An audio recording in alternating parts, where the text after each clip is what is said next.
Jadi kalau kita melihat di sini laporan adanya hubungan hukum antara RG ya dengan NM, tentu harus dipisahkan nih.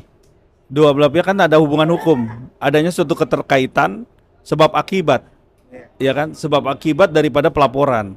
Nah ini kalau kita lihat di sini karena kalau saya lihat di RG ini tidak ada hubungan hukum dengan FS, tentunya ini tidak terpisah. Karena mungkin kalau kita lihat di sini FS ini kan berteman, sahabat daripada RG kan. Jadi cara moralitas ya, cara moralitas mendukunglah apa-apa yang menjadikan satu bentuk yang dirasa ini adalah bentuk-bentuk hal-hal yang tidak diinginkan oleh RG tentunya. Ini menjadi penguat secara mental ya seorang FS selaku sahabat ya. Seperti itu, nggak lebih dari itu. Karena tidak ada hubungan hukum, tidak ada campur tangan, tidak ada seperti apa, yang jelas hanya pertemanan saja. Karena kalau dilihat dari sini, kalau seorang melaporkan tentunya sudah amat dalam hal ini melakukan apa terjadinya satu kerugian ya. Nggak mungkin ada orang melakukan pelaporan tidak ada material atau kerugian yang dialami. Itu saya rasa jarang ini terjadi karena jelas-jelas ini ada kerugian. Bentuk Makanya itu. bentuk dukungan FS sendiri terhadap RG sebagai sahabat seperti gimana, Bang? Ya menguatkan dan tentunya mensupport secara personal, artinya tidak masuk ke dalam ranah proses hukum dan lain-lain karena ini hanya pertemanan. Saya rasa seperti itu karena memang yang namanya berteman itu kan adanya hubungan hukum itu kan bertindak masing-masing kan seperti itu. Tapi di sisi lain dikuatkanlah mental, dikuatkan bagaimana caranya supaya proses hukum ini cepat diberi kepastian kan gitu. Jangan berlama-lama kan tentunya itu. Karena jadi opini baru kan kalau polisi berlama-lama untuk dalam proses hukum terus ada timbul-timbul hal-hal lain kan kita kan nggak bisa menunggu lama karena ada apa nih kan gitu. Apa sih yang terjadi kan gitu. Tapi emang RG itu suka curhat ke FS ya, Bang? Ya kalau sejauh ini curhatnya saya tidak tahu. Saya tidak pernah mendengar juga. Tapi saya lihat di sini ada pertemanan di sini yang cukup baik, yang menguatkan secara mental, secara personal, karena ini hubungan teman ya. Biasa kan kalau teman kan menguatkan bagaimana semoga proses hukum cepat jalan, selesai. Apa sih kerugiannya, bagaimana sih proses hukumnya kan gitu. Bang, maaf, maaf nih Bang, ada dugaan Bang, ada dugaan FS mempengaruhi agar semuanya memusuhi NN itu, klarifikasi seperti itu. Kalau saya di sini katakan saya bukan karena hubungan saya kan sebagai kuasa hukum FS ya. Di sini tupoksi saya adalah bagaimana saya bekerja dan sesuai dengan apa ranahnya ataupun bentuk-bentuk dari prinsipal saya. Jadi itu saja. Tapi kalau mempengaruhi, memberikan satu hal-hal yang untuk menjelek-jelekan, saya rasa sih seorang FS tidak mungkin melakukan hal seperti itu. Karena buat saya sampai detik ini juga dia tidak menjelekkan orang-orang yang sekarang ini dirasa ya di media sosial menjadi musuhnya. Ini nggak ada dia mau jelek-jelekin sampai detik ini terhadap saya, terhadap siapapun. FS tuh selalu melihat orang itu positif aja. Dan kalau karena memang dia dinilai sama orang negatif, makanya dia angkat bicara untuk bisa mengklarifikasi, menjelaskan apa yang terjadi sesungguhnya. Yang ada di pelintir kan seperti itu. Kalau kita lihat ya. Tapi kalau sejauh ini saya bertemu FS tidak ada yang namanya menjelek-jelekan, mempengaruhi, bahkan ikut ya memusuhi apalagi itu. Itu menurut saya ya, saya melihat sendiri tidak ada seperti itu. Iya, seorang kan dijadikan tersangka ya. Artinya sudah cukup dengan alat bukti yang cukup berdasarkan pasal 184 dan definisi dari tersangka itu sendiri di pasal 1 angka 14 ya. Itu kan definisi tersangka tuh bahwa seorang itu dikatakan bahwa perbuatannya atau keadaannya ya telah melakukan satu tindak pidana berdasarkan alat bukti yang cukup. Tandanya pihak kepolisian sudah yakin dan hasil dari gelar perkara tersangka ini sudah menetapkan seseorang menjadi tersangka, dan ancaman hukuman ya dari pasal pengancaman ya, atau juga pasal yang sudah pengancaman ini, dan TPPU, tentunya TPPU ini kan jelas nih di sini. Maksimal 20 tahun doang. Ya, predikat crime-nya sudah jelas. Pasal pengancamannya sudah jelas. Secara tidak langsung ada aliran uang di sini yang digunakan tidak peruntukannya, artinya disamarkan ya. Nah, ini kan juga jelas. Ancaman hukumannya nggak main-main, itu sampai 20 tahun penjara. Nah, kalau memang sudah seperti ini, pihak kepolisian harusnya tidak ragu-ragu lagi dalam proses hukumnya. Harus menetapkan seorang tersangka, dan untuk tidak menghilangkan barang bukti, tidak melarikan diri, itu dilakukan penahanan. Biasanya seperti itu. Nah, kalau terkait pasal berlapis tuh, Om, biasanya gimana tuh kalau pasal berlapis hukumannya sendiri itu tuh gimana sih Om penjelasannya Om? Jadi pasal berlapis itu artinya objek daripada laporan pasal yang dikenakan itu junto pasal ditambahkan pasal-pasal yang mengikuti pasal. Artinya ditambahkan pasalnya berikut dengan ancamannya.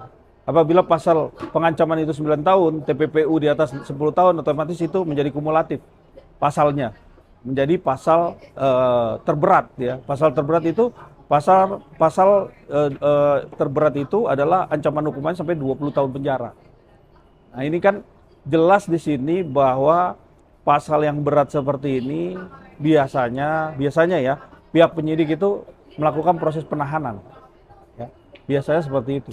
Nah, kalau seandainya seorang ini sudah ditetapkan menjadi tersangka dan terlapornya ini kan RG ya, bilang seandainya RG ini mau cabut perkara atau cabut berkas, itu bisa nggak sih Om? Artinya ketika udah jadi tersangka ada restoratif justice, itu bisa nggak kalau secara hukum?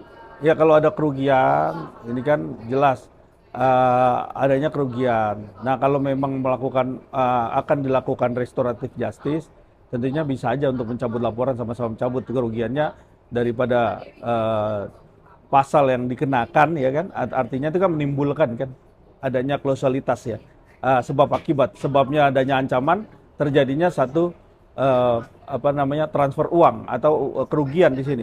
Nah, kerugian ini kalau apabila sudah ditempuh jalur restoratif justice, ya kan? Ini kan ada produk yang namanya restoratif justice sebelum pada waktu dijadikan tersangka ataupun sampai ke persidangan. Restoratif justice itu berlaku sampai di persidangan. Nah, ini bisa dilakukan dan bisa dicabut ya, untuk bisa menempuh win-win solusi ya, seperti itu. Nah, ini yang terjadi kan, kita belum lihat nih apakah proses hukumnya NM ini udah ada melalui restoratif justice seperti itu. Terus sebagai orang hukum melihat kasus dari NM sendiri yang dikenakan pasal berlapis ini gimana sih Om? Mungkin Om melihatnya atau tanggapannya sendiri gimana Om? Ya, kalau saya melihatnya seperti ini, kalau namanya adanya satu penetapan seseorang dijadikan tersangka berdasarkan pasal berlapis, tentunya pihak kepolisian itu memberikan satu panggilan dari panggilan pertama ke panggilan kedua, itu tidak ragu-ragu lagi. Di panggilan ketiga itu biasanya harus dilakukan penahanan, biasanya seperti itu ya. Ini dengan ancaman hukuman yang seberat ini gitu ya. Bang, Abang sebagai pihak dari FS, Bang, mungkin barangkali tahu reaksi FS seketika mengetahui semuanya masalahnya NM ini sampai ditahan, sampai jadi tersangka gitu. Ya, jadi gini, kalau pihak FS ya, beliau mengatakan jalani proses hukum yang berlaku ya. Kalau memang di dalam proses hukum ini secara equality ya, artinya sesuai tidak ada tebang pilih ya, artinya sesuai dengan apa yang ada ya, jalani proses hukumnya. Lakukan dengan apa yang sudah disangkakan. Kalau memang ada bukti-bukti baru atau sanggahan-sanggahan ya, tentunya yang bisa meringankan atau bisa membuktikan bahwa kasus ini adalah tidak sesuai dengan apa yang disangkakan, tentunya pihak pihak NM selaku terlapor melakukan upaya-upaya lain, artinya upaya hukum. Kan masih ada upaya-upaya lain untuk bisa membuktikan bahwa dia tidak bersalah. Tetapi dalam hal ini kita melihat bahwa dengan ditetapkan sebagai tersangka pun sampai detik ini hanya mengundur waktu kan, mengundur waktu untuk diperiksa.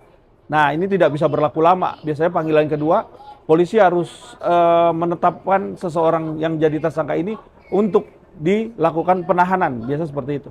Jadi peluangnya itu sangat besar ya untuk NM ditahan ya, Bang. Sangat besar sekali karena tuntutannya lumayan berlapis ya, dan di atas 10 tahun penjara. Saya yakin banget kalau memang pihak kepolisian ini berlaku adil atau sesuai dengan apa yang disampaikan di media sosial, pasal-pasalnya berikut dengan gelar yang sudah dilakukan, tentunya biasanya dilakukan penahanan.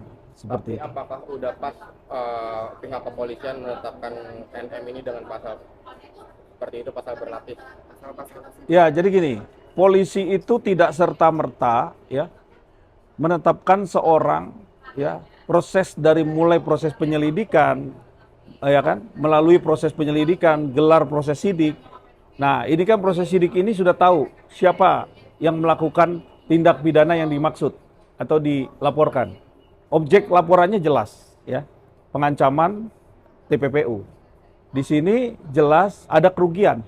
Nah, dari dasar sudah dikembangkan ya proses penyidikan, tentunya polisi juga melihat nih, mendalami siapa saja sih orang-orang atau pelaku-pelaku yang melakukan tindak pidana ini. Apakah dia berlaku sendiri atau bersama-sama atau ada lagi orang yang terlibat di dalam proses hukum ini. Nah, tentunya di dalam proses pengembangan proses penyidikan tidak juga serta-merta dia melakukan proses selanjutnya atau gelar proses tersangka. Ini kan jelas nih, kalau sudah proses tersangka ini kan yakin polisi bahwa siapa sih pelakunya. Nah, orang yang dijadikan tersangka pun juga sudah jelas. Alat bukti yang dijadikan satu penetapan tersebut juga ya meyakini bahwa ini sudah jelas. Biasanya juga ada ahli yang menyatakan ini. Ini juga penting. Karena kalau sudah seperti ini, ya rasanya polisi tidak salah lagi, ya, tidak salah lagi untuk menetapkan seorang tersangka karena udah alat buktinya sudah cukup kan gitu.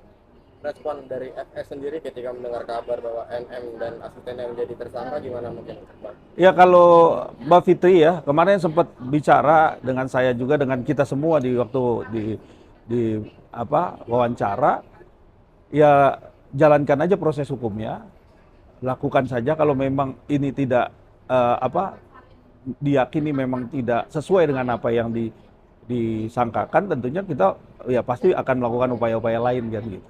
Pembelaan itu kan boleh. Ya, jadi orang itu dalam posisi dijadikan tersangka melakukan pembelaan, melakukan proses-proses perlindungan hukum dan lain-lain, itu boleh-boleh aja asal ada dasarnya ya. Dasarnya dikuatkan dengan bukti-bukti ya. Jangan dasar pembicaraan tapi nggak ada buktinya. Nah, ini yang sulit. Polisi juga nggak bisa menjadikan bahan-bahan material untuk mematahkan seorang itu tersangka, itu kan harus dengan kuat. Apa dasarnya kan seperti itu. Oke. Cukup. Sip. Oh. Oke.